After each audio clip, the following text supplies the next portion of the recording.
கடலூர் மாவட்டத்தில் நலத்திட்ட உதவிகள் வழங்க இன்று முதல்வர் கடலூர் மாவட்டத்துக்கு வருகை தந்திருக்கார். குறிப்பா சொல்ல போனால் கடலூர் ஆழ்பேட்டையிலிருந்து தற்பொழுது இந்த மஞ்சள் மைதானத்துக்கு அதாவது நடைப்பயணமாக அங்க இருக்கக்கூடிய மக்களை சந்தித்து மனுக்களை பெற்றுக் கொண்டிருக்கிறார்.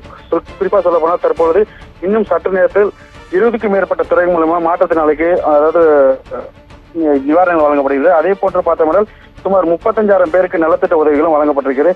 குறிப்பா சொல்ல போனால் கடலூர் மாவட்டத்தில் இன்று 704 கோடியே 89 லட்சம் ரூபாய் மதிப்பீட்டில் 602 முடிவற்ற பணிகளை திறந்து வைக்கிறார். 381 கோடி ரூபாய் 49 லட்சம் ரூபாய் மதிப்பீட்டில் 172 புதிய திட்ட பணிகளுக்கு அடிக்கல் நாட்டுகிறார்.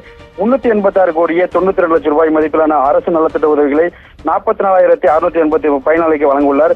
அதைத் தொடர்ந்து இன்று மாலை சென்று அங்க நெய்வேலியில் இருக்கக்கூடிய மாற்றுக் கட்சியினர் 5000க்கும் மேற்பட்டவரை திமுக இணைக்கும் அந்த நிகழ்ச்சி நடைபெற்றது.